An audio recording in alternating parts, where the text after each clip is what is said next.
I'm Julieta. I'm a student from Universitas Indonesia, majoring in biomedical engineering, and I'm currently an IISMA awardee in Newcastle University in the UK. Here I take different courses from different schools, ranging from ecology, and I study about race and about cell biology. It's a diverse pools of sciences, I know. So to begin with, one prompt that would be interesting is, had you told my March 2021 self that she would be in the UK by September, she would just laugh and brush it off. Studying abroad has always been my dream since I can remember when, so being an exchange student was something that I naturally aimed for during my time in university. It's the one thing I long for. It's kind of like the pinnacle of my university life. I hadn't planned to go abroad this semester, but when I saw a post about IISMA that my international office had posted, I knew that I was going to go for it in a heartbeat, without any hesitation.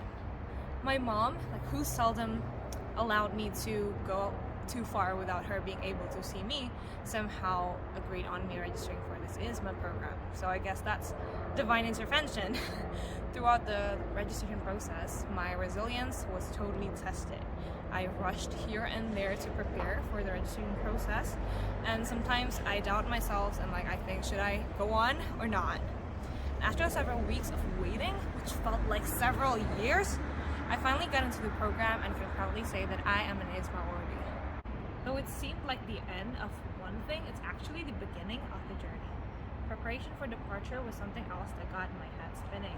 Moreover, because of COVID and other safety measurements that were in place, like quarantine and other travel restrictions, having to maneuver through all the visa application and quarantine rules, having everything in my hand to be able to depart was the only thing I'm aiming for in the month of August and September. Once I arrived, after a journey that lasted for almost a day, I had to take care of the notoriously expensive and horrendous managed quarantine in the UK. Thankfully, the quarantine was booked for by the university. So kudos to Daniel, Laura, and team for working past office hours for us. No amount of gratitude can repay all of you. Being in quarantine was nothing short of boring, but it was one experience to remember, because there was no pressure to go outside, there was more time to relax, and more time to prepare for Newcastle. But so far, one thing that stood out the most about the UK is its diversity and very expensive goods. After going through quarantine, we had to take a domestic flight to Newcastle. It was a short flight, but I don't know why, but it was very tiring. The moment I stepped on the ground in Newcastle, it felt like an achievement by itself, because God, I'm actually here. Thousands of kilometers away from home, after going through this and that to be able to get here, and finally where I needed to be.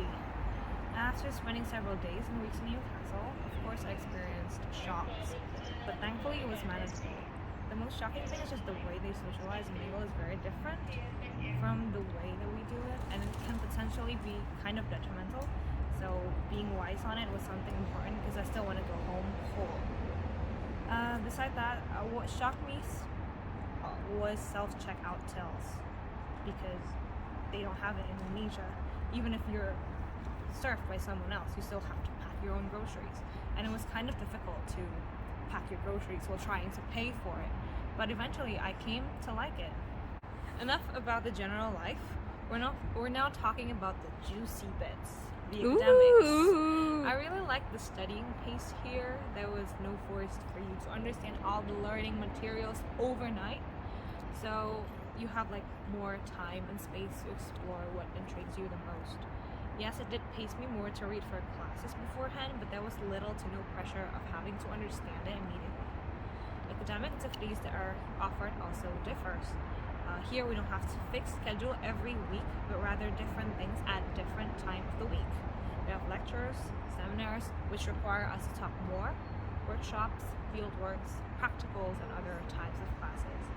The shift between different sessions was tough, but it was interesting and paced me to study more.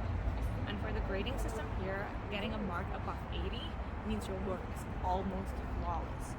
So getting a 50 to 70 mark is totally normal, and you're doing good with it, and no need to fuss about it. And everyone is about at the same level. Outside classrooms, I also met different types of people. I thought I would be socializing with UK students the most, but turned out I socialized mostly with other international students. I met students from Japan, China, Hong Kong, UAE, Germany, Italy, Spain, and many other more. My fellow IISMA Newcastle University awardees and I had introduced them to basic Indonesian language, and most excitingly, we introduced them to Indonesian food. Besides socializing with other students here, I also socialized with other IISMA student representatives across the UK, cooperating with them in order to navigate through a lot of common tasks that we had together. They were all very helpful, and knowing them was something that I'm very grateful for. Having studied in the UK for one semester, I've gained a lot of things, more than I can remember.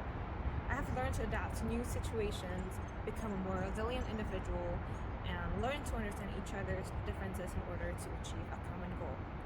I will never trade this experience for anything else. I will definitely miss the assortments of activities and sessions they have to keep me interacted with the material.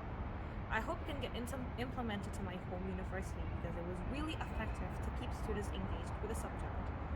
Another thing that Indonesian students should also adopt from UK students are having no judgment and cynical thoughts about their classmate if their classmate asks something in the class. Because to inquire is the key to science and development, remember that. And although the grass is very green here, I still miss pempek, rendang, and other Indonesian food, so I would still love to come back home. Time went by too fast, and in a short time, I'll be returning. I hope consciously or unconsciously, there are impacts that I bring after IISMA that can be felt by my surrounding and my community.